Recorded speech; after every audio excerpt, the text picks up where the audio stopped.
23 जून ह्या आंतरराष्ट्रीय विधवा दिसा निमतान नाशिक महाराष्ट्र हांगासर देशभरातल्या वेगवेगळ्या सामाजिक संघटनांची 2 दिसांची विचारमंथन परिषद चालू आसा। हेरवाड पॅटर्नचो धागो घेवन गोंयांत अनेक पंचायतींनी विधवा प्रथेच्या विरोधात ठराव संमत केले। गोंय विधानसभेन ताचेर चर्चा करून सर्वानुमते हो कायदो जातलो म्हूण सरकारान शब्द दिलो। त्यांचो मसुदो तयार करून जनते खातीर तो उक्तो करपाची प्रक्रिया चालू आसा। गोंय सरकारची ही प्रगती पळोवन गोंयांत बेगींतल्या बेगीन सर्वसमावेशक असो विधवा प्रथा निर्मूलन कायदो तयार जातलो म्हूण नाशिक परिशदेन गोंयच्या सरकाराचें अभिनंदन केलें।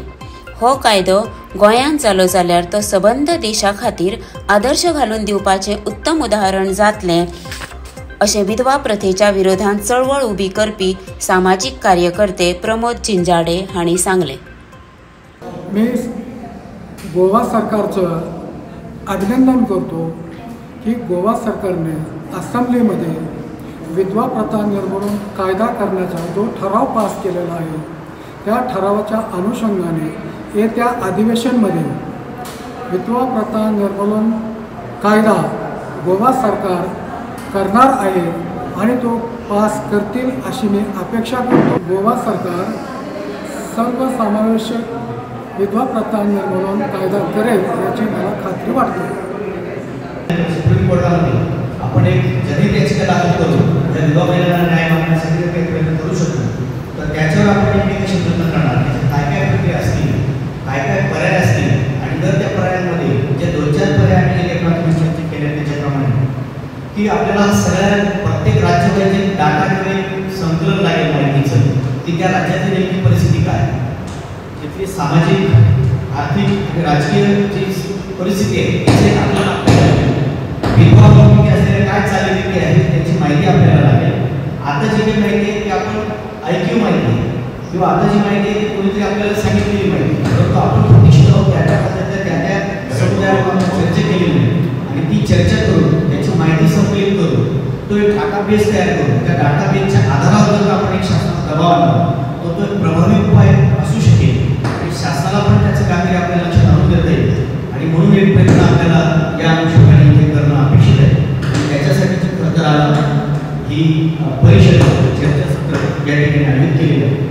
विधवा महिलांच्या सर्वेक्षणाच्या अनुषंगाने महिला बाल विकास विभागाच्या प्रत्येक गाव पाड्यांवरती अंगणवाडी केंद्र कार्यरत आहेत आणि त्या ठिकाणी त्यांचा तो एरिया त्या अंगणवाडी कार्यक्षेत्रामध्ये समाविष्ट आहे। अशा प्रत्येक अंगणवाडी कार्यक्षेत्रामध्ये विधवा महिला किती संख्येने आहेत याचं सर्वेक्षण करून एक अहवालरूपी माहिती आपण तयार करू शकतो आणि या निमित्ताने ती तयार करण्यासाठी आम्ही पुढाकार घेत आहोत। जानकारी और जागरूकता एक जगह पर ऐसे थे कि श्मशान भूमि पे ही उन्होंने एक बोर्ड लगाया कि यहाँ ऐसी प्रथा करना वो उसके लिए यानी विधवा होने के बाद अगर कोई भी ज़बरदस्ती करता है प्रथा करने का तो फिर हम कार्रवाई करेंगे, ऐसे ग्राम पंचायत में लिखा। तो ऐसे अलग अलग माध्यम से और फिर जो आपने जैसे कहा कि योजनाओं का लाभ मिलना तो उसके लिए वो फॉर्म्स भर के महिलाओं को और उनके बच्चों के लिए बाल संगोपन का वो भी प्रयास भी जारी है। आज जे पगारे सर बोलले एक सामाजिक कार्यकर्ते म्हणून की त्यांनी एक प्रश्न मांडलेला आहे की विधवा झाल्यानंतर स्त्रियांना ज्या आर्थिक अधिकाराच्या संदर्भामध्ये ते बोलत होते। सरकार की बात है, ये नीतियों की बात है। सरकार अगर नीतियों में बदलाव नहीं बनाएगी करेगी तो कहीं ना कहीं ये बेईमानी रह जाएगी और समाज उसको वहीं तक ले पाएगा। अंतिम बात है कि कहीं ना कहीं इसे कानूनी और अमली जामा पहनाने की ज़रूरत है जिससे इसको धरातल के लेवल पे और खास करके एक व्यापक लेवल पे इसको किया जा सकता है एक अभियान के तहत। विधवा सन्मानचं आपण जे काही आत्ता बोलतोय त्याच्यामध्ये कायद्यावरती आपण आत्ता बोलतोय, पण कायदा ही एक बाजू झाली। कायदे जरी झाले, कारण महिलांसाठी अनेक कायदे आहेत, कायदा जरी झाला तरीसुद्धा महिलांना विधवा महिलांना सन्मान मिळेल किंवा त्या या सगळ्या प्रथा परंपरेतून बाहेर पडतील असं होणार नाही। त्याच्यासाठी मुख्यतः ह्या महिलांना सगळ्या ह्या ज्या काही प्रवाह आहेत ह्या प्रवाहात आणणं गरजेचं आहे आणि त्याचा एक मुख्य मार्ग आहे तो म्हणजे की महिलांना आर्थिकदृष्ट्या सक्षम करणं आणि आर्थिकदृष्ट्या जर सक्षम करायचं असेल तर प्रत्येकाने म्हणजे ॲक्शन ओरिएंटेड काम करायला पाहिजे त्यांच्यासाठी। म्हणजे उदाहरणार्थ ज्या काही स्कीम्स आहेत योजना आहेत त्या योजनांपर्यंत महिला कशा पोहोचतील आणि त्या योजना त्यांना कशा मिळतील हे पाहणं NGO असेल किंवा कुणी असेल हे पाहणं फार गरजेचं आहे. आणि त्याच्यातून एकदा का त्यांचा व्यवसाय असेल किंवा नोकरी असेल जेही काही करायला लागतील त्याच्यातून त्यांचा आत्मसन्मान वाढेल, त्या आर्थिकदृष्ट्या सबल होतील आणि त्यामुळं समाजामध्ये त्यांच्या विरोधात ज्या काही घटना घडत आहेत ह्या ज्या काही प्रथा परंपरा आहेत त्या स्वतःच त्या प्रथा परंपरा मोडीत काढायला स्वतः पुढाकार घेतील.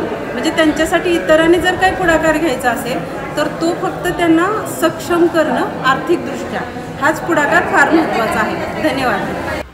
विधवा प्रथेच्या विरोधान आवाज उठोवपी प्रमोद छिंजाडे हांणी 100 रुपयाच्या स्टॅम्प पेपरार बरोवन दिलें की आपल्या मरणा उपरांत आपले बायलेचेर कोणेच अत्याचार करचे न्हू. तांचीच देख घेवन आयच्या दिसाचें औचित्य साधून श्री किशोर पुंडलीक काळे हांणी आपली बायल शोभा किशोर काळे हिचेर आपल्या मरणा उपरांत कसल्याच प्रकारचे अत्याचार विधवा प्रथेच्या नांवान करचे न्हू केले जाल्यार तो दखलपात्र गुन्हो जातलो अशें प्रतिज्ञापत्र 100 रुपयाच्या स्टॅम्प पेपराचेर दिलें. Bureau report, Gomantak TV.